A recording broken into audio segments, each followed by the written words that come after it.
4절부터 1절부터 4절까지 같이 합독하시겠습니다. 시작. 야곱이 그 아들을 불러 이르되 너희는 모이라. 너희가 후일에 당한 일을 내가 너희에게 이르리라. 너희는 모여 들으라. 야곱의 아들들아, 너희 아버지 이스라엘에게 들을지어다. 르우벤아, 너는 내 장자요, 내 능력이요, 내 기력의 시작이라. 위풍이 월등하고 권능이 탁월하다마는 물의 끓음 같았은즉 너는 탁월하지 못하리니 내가 아버지의 침상에 올라 더럽혔음이로다. 그가 내 침상에 올랐었도다. 아멘. 지금 르우벤의 간음을 얘기하고 있는 거거든요. 야곱이 유언하면서 지금 르우벤이 장자니까. 근데 우리가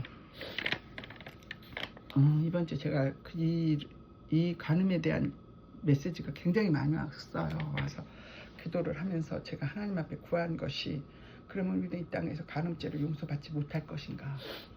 그래서 12아들의 그 유언, 이 야곱 아들 르우벤의 유언의 그 이스라엘 책이 따로 있어요. 이게 그것이 지금 책으로 엮어져 나와 있는데 거기에 의하면 르우벤이 그 라헬의 종 비달을 간음을 할 때 어떤 마음이었을까? 우리는 내가 지은 죄나 나의 이 땅에 살면서 음란이 없는 사람이 없어요. 하나님은 통틀어서 하나님보다 사랑하는 걸 음란이라고 그랬거든요. 근데 모든 죄가 음란으로 들어와요. 음란으로. 나는 죄보다 더 나아. 내 자식은 죄보다 저 집 아들보다 더 나아서 더 나아. 다 나의 중심으로 나오는 거거든요. 나는 내 아들은 내 딸은 명문대 명품 직업을 가졌어. 우리 아들 딸들은 해외에서 막 이렇게 저렇게 잘 나가. 그 안에 음란이 있습니다. 그거를 음란은 어떻게 보냐면 그 음란을 통해서 우리 몸에 죄가 들어와요. 예, 그런데 유독 그 음란을 이기지 못해서 간음을 한다든지 음란을 한 사람들이 이 땅에 너무나 많아. 70~80%라 그래. 근데 그것이 안 드러난 사람들이야. 안 드러난 사람들인데 반대로 드러난 사람이 있어. 그거는 하나님이 전폭적인 간섭이에요. 죄가 드러난 사람은 복이 있도다 그랬거든요. 근데 그 죄가 드러날 때 하나님이 어떻게 다루냐면 죄의 총 지간이 음란의 영이에요. 죄에서 제일 강한 놈이 음란이라고. 왜 음란이냐? 음란은요 모든 죄를 끌어와요. 거짓말, 탐심, 탐욕, 핑계, 합리화, 타협, 육체의 생각 다 끌어붙여서 음란을. 그러니까 하나님께서 그 음란한 그 무당 점술가 봐줘라 그런 거 없어요. 다 쳐 죽이라 그러지. 그리고 음란죄는요 구약에서는 돌로 쳐 죽이라 그러지 합의하라고 안 해요.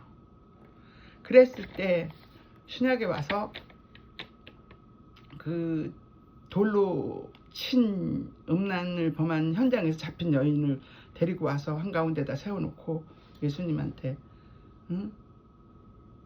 음란의 죄는 구약에서 돌로 쳐 죽이려고 했는데 당신은 어떻게 하겠습니까? 하고 딱 가운데다 세워놓잖아요. 그럴 때 예수님께서 뭐라 그래요? 바닥에다 글씨 쓰죠. 그리고 일어나셔서 하는 말이 죄 없는 자, 너희 중에 죄 없는 자 나와서 먼저 돌로 치라 그랬죠. 그건 무슨 죄를 말하는 거예요? 그 당시에 그 시간에 일어나는 죄는 음란죄잖아요. 음란죄로 부른 거죠. 너희 안에 음란죄가 없는 사람이 먼저 돌로 쳐라. 이 여인은 드러났을 뿐이고 너희는 숨겼다. 그러니까 제일 나이 많은 사람 순서별로 돌을 내려놓고 떠났어요. 떠나고 예수님이 이 여인에게 뭐라 그랬냐, 너를 정죄하던 사람들이 다 어디 갔느냐 하고 묻죠. 그러니까 예수님, 그 여인이 다 갔나이다. 예수님 뭐라 그래요? 나도 너를 정죄하지 않으니까 너도 돌아가서 다시는 죄를 짓지 말라. 음란죄 얘기한 거죠. 이런 죄를, 그 현장에서 일어난 일이니까 음란죄를 짓지 마라. 그럼 돌려보내죠. 그리고 나서 예수님 십자가에 못 박혀 돌아가셨어요. 음란한 여인을 위해서도 십자가에 지신 거예요, 그때 당시. 근데 그럼에도 불구하고 이 르우벤이 이걸 다 알고도 비라가 자기보다 나이가 많은데 비라를 목욕하는 걸 보고 그와 합의하에 간통을 했어요. 어떻게 간통을 했냐, 내가 너를 보살필 것이다 이렇게 하면서 유혹을 했겠죠. 근데 어떻게 간통을 하느냐, 이 르우벤은 굉장히 탁월하고 능력 있고 기력의 시작이면서 이 야곱의 총애를 받을 수 있는 맏아들이었음에도 불구하고 굉장히 외롭게 컸어요. 출생이 라헬의 아들만 이뻐하는, 요셉만 이뻐하는 걸 보았잖아요. 그리고 아버지가 라헬이 임신 못했을 때도 엄마를 후대하는 걸 봤단 말이야. 엄마 천대하는 거를. 그러니까 이 큰아들일지라도 라헬은 자식이 없을 때부터 오직 야곱은 라헬만 챙기고 라헬을 첫 비라만 챙기고 그런 거를 차별을 본 거야. 그러니까 이게 어떻게 된 거냐면, 참 야곱도 그 시대 불쌍한 사람이에요. 왜 이렇게 그러다가 이제 비라가 라헬이 베냐민을 낳았다 죽었어요. 죽고 나니까 그 다음에 르우벤이 생각하기를, 그러면 라헬이 죽었기 때문에 그 총애가 다시 엄마한테로 안 오고 비라한테 갈 수도 있겠구나. 응? 그럼 내가 이걸 끊어버려야지. 왜? 그 전에 자기가 합한채를 갖다가 라헬한테 팔아먹잖아. 그리고 그 대가로 그날 밤에 아버지가 레아한테 들어가게 만들어주잖아, 합한채 값으로. 그래 또 임신을 하잖아. 그 정도로 르우벤이 자기 엄마를 보호했어요. 그렇기 때문에 비라가 이제 라헬의 혈통을 끊어버리려고 생각한 거야. 라헬이 죽었어 이제. 그러면 비라한테로 넘어갈 총애를 르우벤이 차단시키는 방법은, 아버지 침상에 올라가면은 아버지가 다시는 비라를 가까이 하지 못해. 나는 아버지보다 강하다는 걸 보여주는 거예요. 뭐야, 이 예를 보자면 뭐가 또 있어요. 압살롬이 그랬잖아요. 압살롬도 그때 당시 다윗이 밧세바를 간통하고 나서 죄는 용서받았어요. 나단이 지적할 때 바로 무릎 꿇었으니까. 그런다 할지라도 하나님은 그 집안의 피 흘림이 그치지 않을 거라 그랬거든요. 그럴 때마다 너는 나를 불러야 될 것이다. 나를 찾아야 될 것이다. 심지어 이 집안이 콩가루 집안이 죄사함 받았는데도 콩가루 집안이 돼서 그 암논이 다말을 간통하고, 응? 또 압살롬이 양털 깎는다 그러면서 모든 왕자를 오라고 그래가지고 암논 술 취하게 해가지고 또 죽여버리고, 또 압살롬이 3년 이상 유배 생활하고 또 다시 들어와서 반역을 일으켜서 밤에 온 다윗의 측근들을 데리고 맨발로 도망을 가잖아. 맨발로 도망갈 때 그 사울의 측근이었던 시므이가 나와서 막 저주하잖아요. 근데 다른 옆에 있는 군사들이 다 쳐 죽이자고 하니까 하지 마라. 저것이 여호와께로 했다면 하게 놔둬라. 나는 내 죄를 안다 이거죠. 그리고 암논이 다말을 간통했을 때도 한 말도 못했어요. 내 죄를 아니까. 이거 이 땅에서 이 간음이라는 건요 반드시 심판이 있어요. 그리고 다윗이 죽는 날까지 그 집안의 피 흘림이 그치지 않았어요. 그러나 하나님은 어땠냐? 다윗이 엎드릴 때마다 다윗이 편에 손을 들어줬어요. 그건 있어요. 다윗이 그 간통으로 인해서 바세바의 간통으로 인해서 그 많은 측근들의 배반을 당하고 그런 일을 겪은 걸 보면은 말도 못하게 어려운 일들이 많았어요. 그 아브넬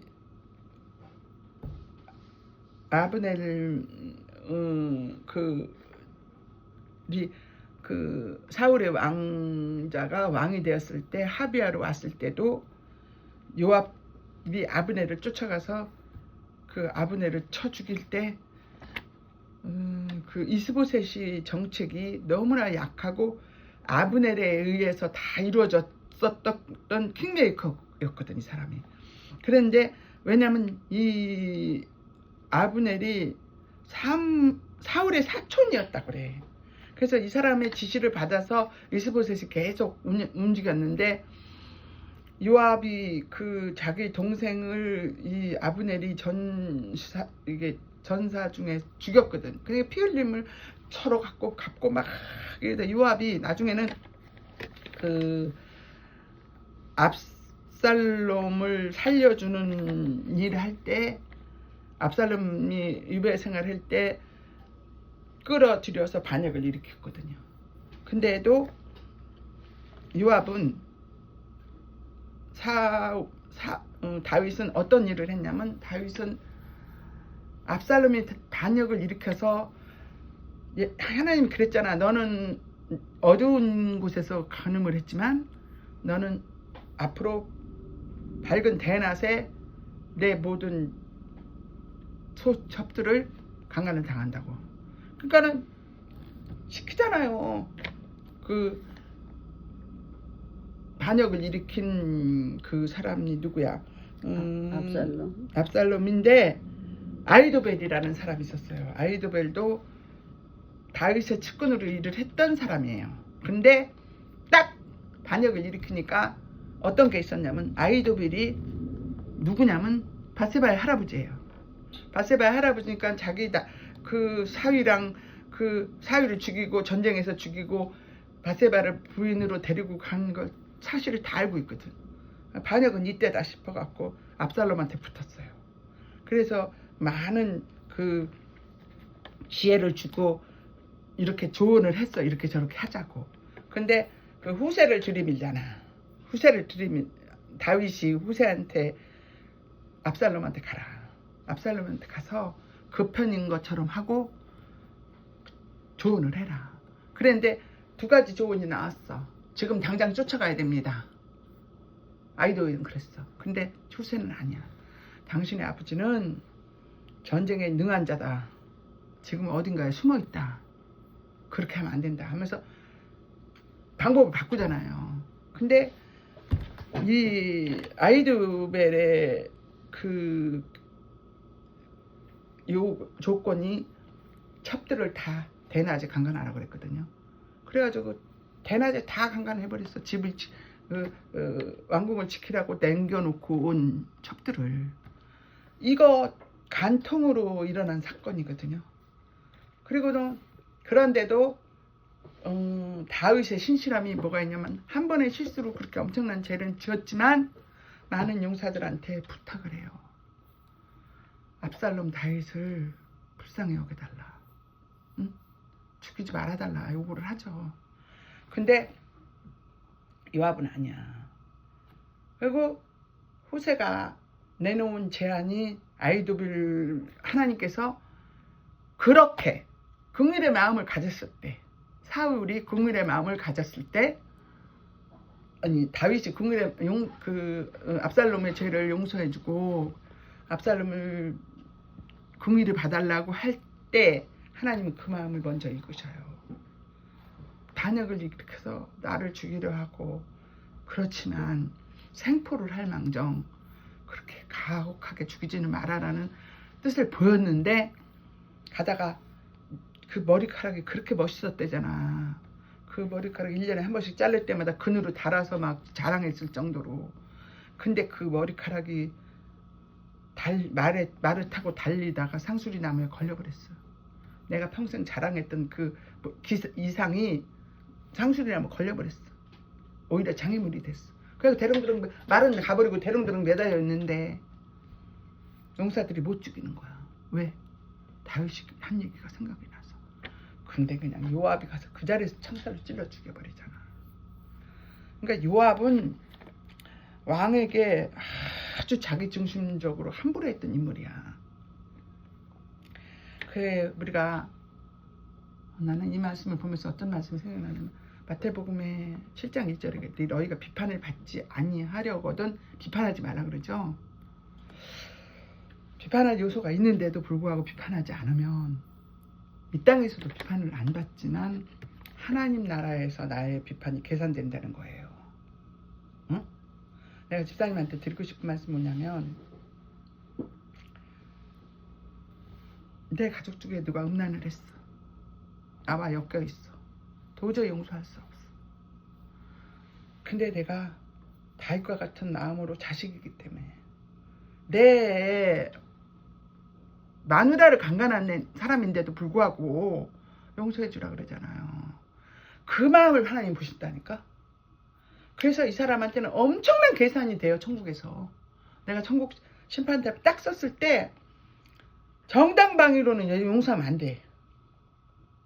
근데 내가 그를 용서했어. 그랬을 때 내가 이 땅에서 음란죄 지은 게 사함받는다는 거예요. 주기도문 애도 있잖아요. 내가 나의 죄를 사해 준 것 같이 하나님 앞에서 내 죄도 내가 저를 사해 용서해 준 것 같이 하나님도 나를 용서해 주십시오. 그렇게 나오잖아요. 주기도문에. 그래서 우리가 누굴 비판할 때는 이 비판이 옳다 할지라도 내 이 비판을 삼키면 하나님 앞에 가서 내가 어마무시한 비판을 용서 안 받는다는 거. 그리고 내 남편이 음란을 했어. 근데 내가 그거를 이혼의 사유가 돼. 그래서 이혼을 해. 그럼 나는 그대로 하나님 나라 앞에서 네가 음란을 용서하지 못한 그대로 나도 용서는 못 받는 거야. 그러니까 이 땅의 죄하고 해결 방법이 하나님의 말씀의 방법은 100% 달라요. 달라요, 집사님. 그래서 우리가 하나님의 심판이 큽니까? 이 땅에서 내 심판이 큽니까? 내 심판은 아무것도 아니야. 근데 하나님 앞에서는 그 다윗이 요압에게 조롱을 당했잖아요. 막 내 아들 압살롬아 내 아들 압살롬아 울 때 요압이 뭐라 그래요? 지금 백성들 앞에 와서 당신의 얼굴이 보이지 않으면 당신은 다시는 이 백성들 얼굴 보지 말아라. 이보다 더 참혹한 일이 일어날 거다. 반란 일으키겠다 이거죠. 그래서 다윗이 울면서 백성들 앞에 와서 앉았어요. 백성을 안심시켰어요. 그때 다윗이 어떤 마음이었겠어? 왕인데 요압에 의해 이끌림 받잖아요. 근데 시므이도 그랬고 시므이도 가면서 그렇게 저주를 하잖아요. 근데 피 흘린 자요 하면서 막 네 죄가 다시 내 앞으로 돌아왔도다 하면서 근데 이제 압살롬이 죽고 다윗이 왕궁으로 다시 돌아올 때 시므이가 떡덩이를 해갖고 와서 맨 앞에 엎드리죠. 그거 얼마나 간교합니까? 먼저 한 행동을 봐야죠. 하나님은 그걸 우리가 신중에 한 것까지라도 다 계산하고 있다니까. 그래서 다윗이 죽을 때 뭐라고 하냐? 솔로몬한테 유언을 하죠. 요압은 이러고 저러고 이러고 했다. 나한테. 이 죄를 물어라. 그리고 시므이는 이렇게 저렇게 했다. 이 죄 또한 너도 보지 않았냐. 물어라. 이렇게 된 거거든요. 그랬을 때 시므이는 죽을 때까지 지 고을에서 나가지 말라고 그러고, 압살롬은 그 죽임 당함을 면하려고 성전에까지 가서 성전 뿔을 잡았는데도 죽어도 뭐 여기서 죽는 한이 있어도 못 나간다고 그러죠. 옛날에 성전 뿔 잡으면 요압이요. 요압이. 그랬을 때 보내잖아 솔로몬이. 성전 그가 원하는 대로 해줘라. 성전은 밖에 그 기둥 붙잡고 죽었어. 참 죽임을 당했어요. 용서받을 수 없게끔 했거든요. 그런데도 다윗은 죽는 날까지 그것을 가슴에 품고 있었다는 얘기죠. 근데 르우벤은 그 엄마 입장으로 보고 엄마를 세워주고 싶어서 그렇게 굉장히 똑똑한 사람이었다고 그래요. 이풍이 월등하고 권능이 여러 가지가 탁월했고 모든 게 다 좋았는데 분을 삭히지를 못해. 끓는 물같이. 야곱이 지금 유언을 한 거잖아. 근데 뭐라고 하냐면 강간을 하고 나서 실제로 유대 전설에는 이 르우벤이 7개월 동안 허리를 쳤대. 하나님이 허리를 못 쓰고 기어다녔대. 그러니까 야곱이 딱 보니까 이게 간음죄로 온 거라는 걸 알았죠. 어? 간음죄로 온 걸 알고 요셉이 아니 자꾸 요셉이라 그러네. 야곱이 르우벤의 죄를 가지고 하나님 앞에 7년 동안 해결했대요. 아버지 용서해달라고. 내 아버지 용서해달라고. 내가 잘못 살아서 그랬습니다. 내가 원인 제공자입니다. 맞잖아요. 성경이 일부 다처를 허용한 적 없어요. 가장 이 시대 그 시대에 아름답게 산 거는 요셉이에요. 요셉은 그 부인의 유혹을 옷을 뺏기고 쫓겨 나올 정도로 간음을 안 했잖아요. 유혹이 있어도. 그런데 일부일처였다. 일부일처로 죽었다는 거야. 요셉이. 그러면 사람들은 남자들은 그런데 뭐 3천궁녀 300궁녀 막 일부 다처 막 부럽다고. 근데 남자가 심중에 들어가서 솔로몬이 쓴 글을 보면은 가장 불행한 사람이에요. 왜냐면 그때 당시는 지가 원해서 솔로몬이 원해서 한 결혼이 아닌 게 계약 결혼이 많거든. 정사끼리 연합을 시키고 서로 이제 그 화평을 원해서 솔로몬 시대에 그 왕국의 장대함을 보고 자기 침입 암당하고 싶어서 자기 딸을 공주를 갖다가 상납을 하고 여기저기서 여자를 갖다 뒤밀면서 우상이 들어온 거잖아요. 우리가 고린도전서의 그 사랑은 온유하고 사랑은 하나고 사랑은 오직 하나입니다. 1대1 사랑이 아름답지 1대2 사랑이 분산돼서 100명 20명 막 10명 맨날 그 전쟁 속에서 살은 야곱 봐봐.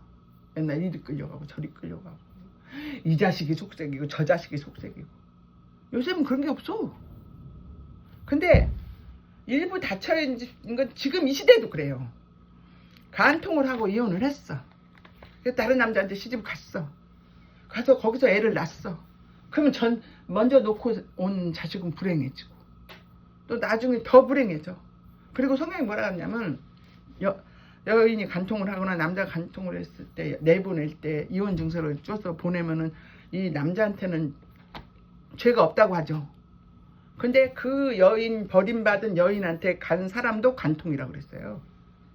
우리는 현대파는 지금 그걸 죄라고 인정하지 않지만 성경은 죄라고 간통이라고 그랬어요. 분명히 간통이라고 그랬어요. 그 여인과 결혼한 사람도 간음을 하는 거다 그랬거든요. 버려진 자와 결혼한 사람도 간음이라고 그랬어요. 분명히.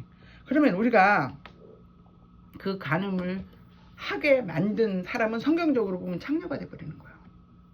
그렇잖아요. 창기가 된 거잖아요. 왜냐면 소속이 없으니까. 이놈은 저놈한테 돌아다니는 거지 이제. 그러면 거기서 자기는 탁월한 사람을 고르겠다는 게 현대판 간통이에요. 근데 이게 뭐 법적으로 죄가 안 되니까 그래요. 법적으로 죄가 안 된다고 칩시다. 그러면 하나님 앞에 가서 뭐 어떻게 할 건데? 하나님 앞에 가서 모든 사람이 죄가 아니라서 다 그렇게 살았어. 소돔과 고모라가 모든 사람이 죄를 지어서 멸망받았어요. 그리고 노아 시대도 모든 사람이 음란해서 다 죄를 다 쓸려갔어요. 그럼 그 중에 하나는 100%다 해체돼 버리겠죠. 0.000명 7, 8명만 구원받는 거죠. 불행 중에 구원받았어요. 그 롯은 자기 부인을 돌아보고 소문기둥 되고. 이것이 앞으로 일어날 일인데 노후 대책으로 재혼하고 부귀영화 그래요. 만약 그때 당시 결혼해갖고 20년 30년 길게는 30년 정도 살겠죠. 그거를 갖고 천국 보상을 버리고 그걸 택한다. 이같이 어리석은 일이 어디가 있어요. 그리고 그 간음은 반드시 하나님이 돌판매에 가까운 심판이 있어요. 그리고 그거는 그 사람을 묶어. 계속 그 간음은 집안의 가게로 따라다녀요. 내 집안에서 그렇게 간음을 하고 혈통적으로 그런 짓 하고 다니는 사람 집안 들여다보면 분명히 그 전에도 그런 게 있었어요. 안 없어져요. 안 없어져. 이걸 어떻게 하냐. 하나님은 이게 짐승도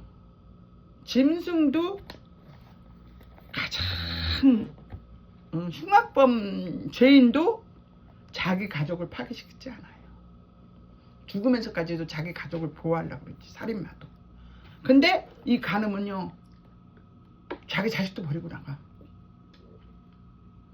짐승도 자기 자식을 건들면 무르고 지키려는 본능이 어마무시한데 이 간음은 어마무시한 눈으로 가려버려.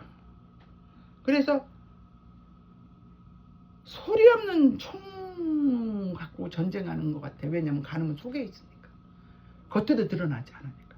그리고 아까 말했지만 육체를 따라가거든. 속사람을 안 따라가. 그리고 거짓말을 한다고 계속. 그 다윗이 한 번의 간음으로 회개했지만 제사함 받았지만 집안은 피가 멈추지 않고 콩가루 집안이 돼버렸잖아. 이혼하잖아요. 그러면 그 시간부터 그 사람은 창녀가 되고 창부가 되는 거예요. 근데 이거를 성경이 다뤄주지 않고 20대 교회가 다루지 않아요. 집사님 어느 구석을 봐도 간음을 합리화시킨 데는 없어요. 그리고 인간의 종말도 간음으로 와요. 소돔과 고모라가 그때 동성애 하겠다고 천사가 들어왔을 때 끝난 거 아니에요. 그때 아주 얼마나 그 동성애가 그 지역이 범람하고 넘쳤으면 하나님께서 저 멸망하러 보내냐고.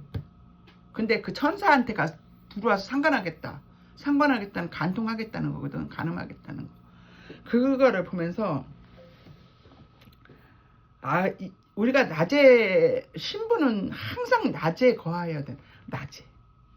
근데 보면 창녀는 밤에 거하거든. 밤에 속한 영을 따라다니거든. 그래서 우리가 낮에는 요즘에 교인들이 낮에는 신부고 밤에는 창부가 되는 사람이 많다고. 왜? 말씀을 들을 때는 신부야. 근데 행동은 창부로 해. 야, 세상이 다 그래. 요즘 세상 그런 세상이냐. 아이 노후 대책이지. 이렇게 했고 너 어떻게 살래. 이 사람한테 가라. 저 사람한테 가라. 이거 엄청난 죄입니다. 그래서 이거는 계속 가르치지 않아도 숨어 있으면서 자식들한테 대물림을 해요. 그래서 음란이 사탄을 숨기기 가장 좋은 대상이에요. 이거를 우리가 철저하게 알아야 되고, 어느 정도로 회개해야 되냐. 내가 만약에 음란의 죄를 졌다 그러면 하나님께서 우리에게 뭐라 그랬냐면, 돌로 치라 그랬으면 내가 돌 맞음에 피 흘림의 죄가 하나님 앞에 회개가 일어나야 돼요. 근데 이거를 누가 기도해야 되냐. 야곱이 7년 동안 기도했대잖아. 르우벤을 위해서. 나도 내 자식이 그런 자식 있으면 7년은 아니 10년이라도 해야지. 그게 하나님의 말씀은 1.1획도 변함이 없다고 했으니까. 그래서 우리가 주님께 돌맞아 피 흘리기까지 회개해서 회개에 합당한 열매를 맺고, 아무리 이 시대가 그렇다 해도 10계명 변하지 않아. 10계명 안 변하잖아. 이 세대를 본받지 말라고 그랬어. 그리고 우리는 끝없이 아까 그 기도문을 내가 선포하고 기도하라는 게 그거야. 회개. 하나님이 예수님의 십자가 안으로 들어가서 내가 제사함을 받았을 때는 그거를 내가 바울 사도처럼 배설물로 여길 때 제사함이 일어나는 거거든. 근데 계속 아니 죄가 죄를 낳고 죄가 죄를 낳고 합리화시키고 변명하고. 음란은 변명 없어요, 집사님. 그리고 소돔과 고모라 노아 전체가 죽었던 것처럼 이것들이 어떤 걸 낳냐면 성폭력을 낳고 막 심한 자유행위를 낳고 막 애가 보면 짐승짓을 하고 완전히 이 성추행 이런 걸로 애들이 나이도 어린데 막 이런 것들이 일어나가지고 아주 막 인격과 인신을 막 다 파괴시켜버리거든요. 그래서 우리가 그거를 추적해 들어가면 반드시 이런 게 있거든요. 그래서 제가 이런 거를 요즘 엊그제 제가 거의 여기 앉아서 안 떠나요. 너무 힘들면 잠깐 누웠다 다시 나와 또 기도하고 또 기도하고 하면서 주님이 제게 주신 마음이 무슨 마음이었냐면, 이 음란이라는 죄는 노후 대책도 될 수 없고 반드시 구속사로 들어간다는 거. 그래서 내 가족 중에 그게 죄가 죄인지 모른다잖아요. 죄가 죄인지 몰라요. 음란하고 행위하고 다니는 사람들은 자기 죄가 죄인지 몰라요. 가려져서. 그러면 그 죄를 아는 내가 대표로 기도를 해야 돼요. 그래서 그걸 차단시켜 줘야 되고, 가게에 어디서부터 묶임을 받고 왔는지 보여줘야 돼요. 제가 어저께 꿈꾼 거 하나 얘기해 줄게요. 나의 가족 중에 제가 지금 교제를 이렇게 연락을 안 하고 있는 사람이 있어요. 나이가 좀 있는 분인데 계속 친했었죠. 친척이니까. 근데 내가 꿈에 거기를 갔더라고. 근데 그분이 굉장히 깔끔한 성격이에요. 집안에 머리털 하나 없는 사람이에요. 꿈에도 여전하더라고. 그래도 깨끗이 치워놓고 막 방에 먼지 터럭 하나 없어. 근데 거기를 들어갔는데 내가 갑자기 배가 아프면서 대변을 보고 싶은 거예요. 그래서 화장실이 어디 있냐니까 화장실을요 꼭 숨겨놨어. 보통 집들은 이렇게 다 보이잖아. 근데 따라오라 그래서 따라갔어. 갔는데 집도 좋고 다 좋은데 화장실은 더 좋아. 그런데 화장실을 포장을 해놨어. 변기를 이렇게 레이스로 너무 이쁘게. 그래서 이거 어떻게 앉아? 그랬더니 열고 앉으래요. 그래서 내가 이렇게 열었더니 똥이 범람을했어. 넘쳤어. 앉을 수가 없어. 막혀갖고 배설물이만. 근데 그 사람 그걸 몰라.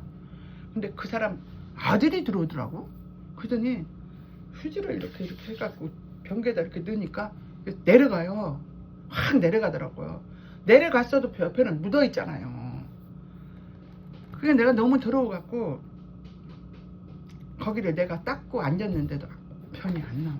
이 배에서 거부가 일어나. 억지로 너도 안 나와. 한 방울도 안 나와. 그래갖고 그냥 배가 아프고 막 죽을 맛인데 나왔어요. 나왔는데 또 그 사람 올케가 거기 서 있어요.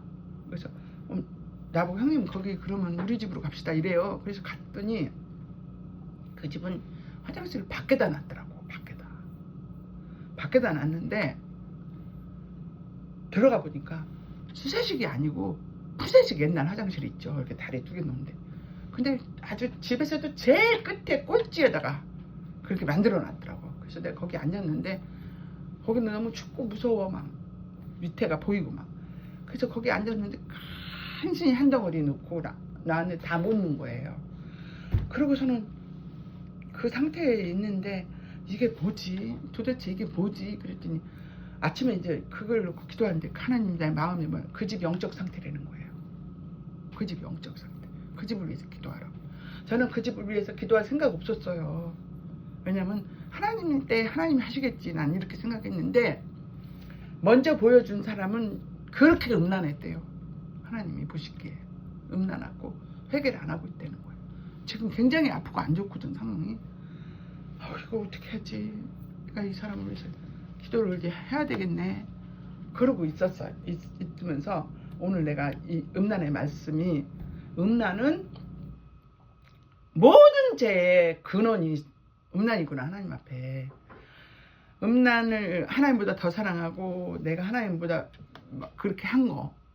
근데 또 죄사함은 아까 내가 말했지. 마태복음 7장 1절에 너희가 음란을 비판받지 아니하려거든 비판하지 마라. 왜 하나님이 비판이 죄인지 알면서 비판을 죄로 얘기하지 아니하고 비판을 받지 아니하려거든 비판하지 말라 그랬을까? 내가 비판의 내용을 갖고 상대를 비판하면 비판죄를 다시 받지만 내가 상대를 받을 상대인데 내가 비판하지 않으면 나의 비판이 삭감되는 거야. 하나님 앞에서. 그리고 내가 마태복음 6장 14절을 15절을 한번 찾아봐요. 마태복음 6장 마태복음 6장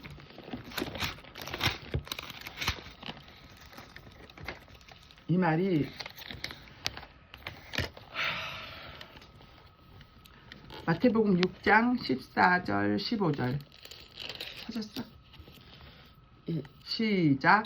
너희가 사람의 잘못을 용서하면 너희 하늘 아버지께서도 너희 잘못을 용서하시려니와 너희가 사람의 잘못을 용서하지 아니하면 너희 아버지께서 너희 잘못을 용서하지 아니하시리라.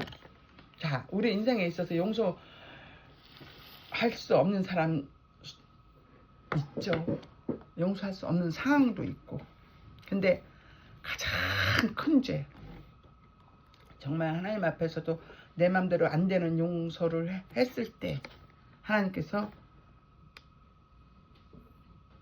천부께서도 내가 그 용서하는 상황을 보시고 하나님 나라 가서 네가 그 사람을 그렇게 용서했기 때문에 너는 그 사람보다 더 큰 죄도 내가 용서해 주겠다 이거예요. 이게 얼마나 큰. 사람들은 왜 복을 달라고 기도하는지 모르겠어. 집사님 왜 물질 달라고 기도하지? 이거는 물질 달라고 기도하고 저 사람 나한테 이렇게 했으니까 저 사람 하나님은 어떻게 할까요? 이게 아니라 이거를 용서하고 나에게 빚진 자를 삭감해주고 도저히 그 사람은 나를 갚을 능력이 없으니까 내가 지금 그 사람한테 뜯긴 거 막 너무나 속상해. 근데 하나님 앞에 가서 내가 이거 용서하겠습니다. 내가 삭감하겠습니다. 그러면 이걸 하나님이 주십시오. 저를. 하나님이 나를 주십시오. 그러니까 하나님 안에 들어가서 내가 용서했고 하나님 안에 들어가서 삭감함으로 오는 보상이에요. 이게. 이거 집사님 내가 그 사람한테 100만 원 빌려줬는데 못 받았는데 내가 나중에 그거를 막 감옥에 집어넣고 100만 원 받았다 하자. 100만 원밖에 못 받아. 더 준다 해도 200개야. 근데 하나님이 주시는 건 천문학적이라니까. 그래서 예수님이 십자가에서 못 박혀 돌아가실 때 뭐라 그랬어? 응? 저들이 무슨 죄를 짓고 있는지 모릅니다. 하나님 저들 용서해 주십시오. 스데반이 돌 맞아 죽으면서 저들이 무슨 죄를 짓고 있는지 모릅니다. 예수님 이 죄를 저들에게 돌리지 마십시오. 이거는 스데반이 하나님 앞에 갔을 때 내가 알고 짓고 모르고 지은 죄까지 다 삭감받는 거예요. 사함받는 거예요. 쉽게 이거는 어디에 있냐? 주기도문에 있잖아요. 너희가 남을 용서한 것 같이 너희도 사해 주리라. 이 비밀을 아는 사람들이 얼마나 있을까 집사님 이 땅에 살면서. 이 땅에 살면서 이 비밀을 아는 사람이 몇이나 돼. 내가 누구를 그런 말은 해. 내가 오리를 가져가면 심리를 가고 겉옷을 사자 속옷을 겉옷달라면 속옷까지 벗어줄 수는 있다고. 근데 죄에 대하여 하나님 베드로 그러지. 7번씩 죄를 용서해 주는 게 합당합니까? 보니까 뭐라 그래? 7번씩 1인 7번이야. 무한대예요. 그거는 7은 무한대예요. 그렇기 때문에 무한대 용서하라는 거예요. 근데 우리 그거 못하잖아요. 언제 돼? 집사님은 나와 마주 앉아서 맨날 말씀을 듣고 이것을 내 안에 저장하고 내가 이 가치를 알았을 때 성령으로 거듭날 때 되는 거예요. 그렇기 때문에 진짜 오늘 내가 아까 그 목사님 그분 말씀을 들으면서 사실 그게 너무 가슴 아파. 그치? 근데 이제 그분을 집사님 마음에서 내려놓게 됐어요. 그분은 이 비밀을 모르는 분이에요. 모르는데 어떻게 죄를 물어. 그 사람 비판도 판단도 하지 말고 이제 내려놓으세요. 그리고 그분을 위해서 기도하세요. 하나님 이분이 여기까지밖에 아닙니다. 목사라는데 이거 알아야 천국까지 앉겠으니까 저는 이제 여기 와서 성장님 통해서 이 비밀을 알았습니다. 이제 저는 그 사람 비판하지 않겠습니다. 내일 가서도 내일 동생 만나도 이런 얘기 하지 마세요. 너희는 이 모든 영의 비밀을 알았을 때 잠잠하라 그랬거든요. 말씀을 알아듣지 못하는 사람한테는 던져봐야 돼지 목에 진주예요. 아무리 해도 몰라. 말씀을 알아듣는 사람한테 이 얘기를 했을 때 은쟁반의 사과가 되는 거거든. 그러니까 집사님 오늘 제가 우리가 음란하지 않은 사람이 누가 있겠어. 다 하나님보다 더 사랑했던 거 많았잖아 그동안. 그래서 집사님은 지금 이 순간부터 나에게 이렇게 묶여있는 걸 풀어내고 내 이 우울증에서 벗어나는 게 집사님이 할 일이지, 나도 죽겠는데 뭐 남을 비판하고 판단하고 생각하려 여지 두지 마세요. 근데 하나님은요 어떤 분이냐면, 우리가 저 시계를 보면 지금 4시잖아? 4시인데 저 시계를 꺼내갖고 뒤를 보면 엉망진창이야. 태압이 이렇게 돌아가는 것도 있고 이렇게 돌아가는 것도 있고 막 그냥 태압이 막 엉망진창인 것 같지. 응. 근데 이게 뭐 어떻게 됐는데 이렇게 됐을까? 우리 못 고쳐. 그치? 차도 뚜껑 본넷 열어보면 이게 도대체 어디가 막 고장나서 어떻게 고장난지 모르잖아. 그런데 하나님의 손에 들려가면 어떻게 돼? 정확한 하나님 시간 타이밍에 돌아간다고. 우리 세상이 지금 엉망진창인 것 같아도 하나님은 하나님의 시간을 정확하게 돌리고 있다고. 구원의 시간, 심판의 시간은 정확하게 4시로 돌리고 있다고. 앞에서는 보면 4시야. 근데 뒤를 보면 엉망진창이야. 이 세대도 그래. 세상 엉망진창으로 돌아가는데 하나님의 앞에 서면 정확한 시간대로 돌아가고 있다고. 내 가족도 엉망인 것 같고 내 삶도 엉망인 것 같은데 하나님의 얼굴 앞에 서서 내가 성경을 보면 정확하게 하나님 시간대에 지금 있다는 거 볼 수 있어요. 그러니까 집사님이 그런 거에 대해서 매이지 마시고, 수도 없이 하나님은 우리가 하나님 앞에 구약시대에 제물을 드릴 때 양을 하나 택했다든지 염소를 하나 택했을 때 묶어놓고 3일 동안 지켜봐요. 흠이 있는지 점이 있는지. 흠 있으면 탈락, 점 있어도 탈락이에요. 예수님이 이 땅에서 33년 공생의 생활을 하시면서 날 때부터 돌아가실 때까지 흠을 찾고 다녔어. 사람들이 애기 때는 다 헤롯이 죽이라고 그러고 점도 흠도 하나도 없는 분이, 로마서 5장에 보면 우리가 아직 죄인 되었을 때, 죄 짓고 있는 동안에 하나님이 아까 왜 비판하는 자는 비판하지 마라. 그래야 너희가 비판을 받지 않는다. 왜 죄를 비판에 죄를 짓지 마라. 죄를 짓지 마라. 그런 말 안 하셨겠어. 내가 이미 죄인인 거 주님 알고 계셔요. 그래서 그 부분만 말하는 거예요. 내가 다시는 너를, 근데 가늠한 여인한테 가서는 이건 엄명한 죄다. 이 죄는 다시는 짓지 마라. 다시는 짓지 마라 그랬지. 예수님 나 십자가에 돌아가실 거니까 너 다 제사해 줄 거야. 아닙니다. 음란의 죄는 돌 맞아 죽을 죄이기 때문에 피 흘리기까지 우리가 회개해야 돼요. 그리고 중보해야 돼요. 그 사람 살려내야 돼요. 내 눈앞에 그런 사람이 보였을 때는 내가 기도하라고 보여주시는 거잖아요. 그래서 이런 부분을 단지 대상이 남편이나 아내가 그 음란죄를 용서하고 아직 그런 죄가 있음에도 불구하고 용서하고 주님 앞에 같이 회개 자복하고 이 일을 시작했을 때 이 사람은 하나님 나라가서 내가 지은 음란죄 알고 모르고 지은 죄 다 탕감받아요. 이게 하나님의 원리예요.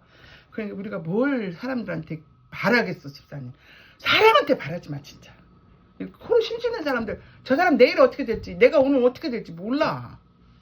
오직 말씀만 가지고 성경 통독하고 기도문 낭독하면서 집사님이 이걸 자꾸 내가 청소를 해서 죄가 거할 수 없는 내 몸이 성전이라 그랬잖아. 내 몸에 성전에 자꾸만 우울을 집어넣고 막 비판을 집어넣으면 얘는 계속 밥을 주기 때문에 음란도 안 나가고 우울증도 안 나가.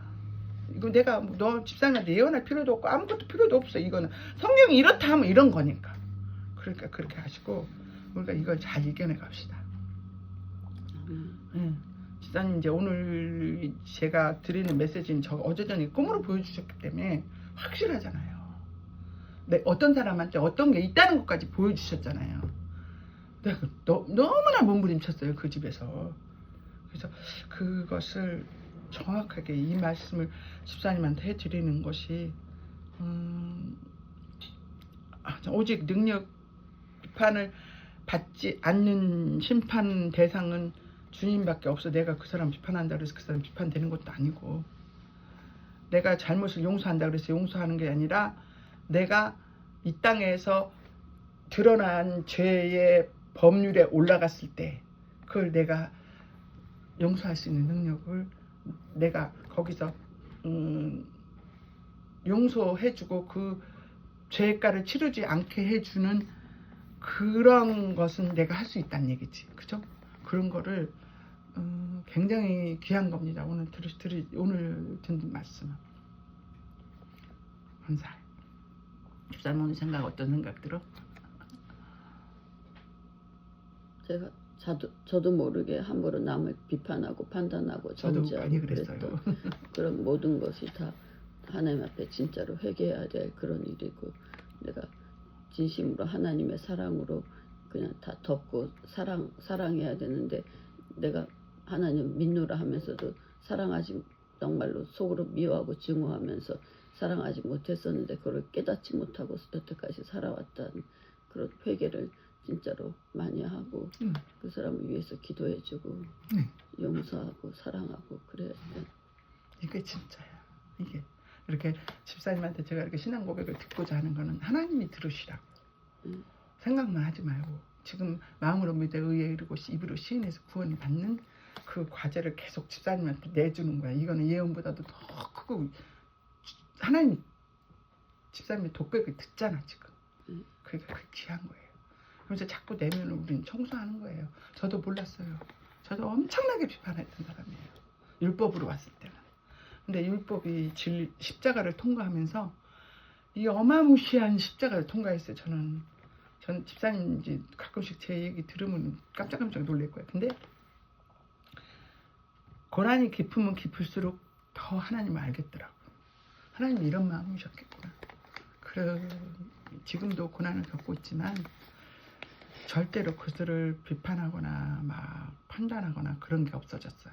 없어지고 이제 편가르기를 안 해요. 편가르기를. 너무나 불쌍하다. 이걸 나는 먼저 알았는데 그들로 눈이 벗겨져서 이 진리를 알게 해주십시오.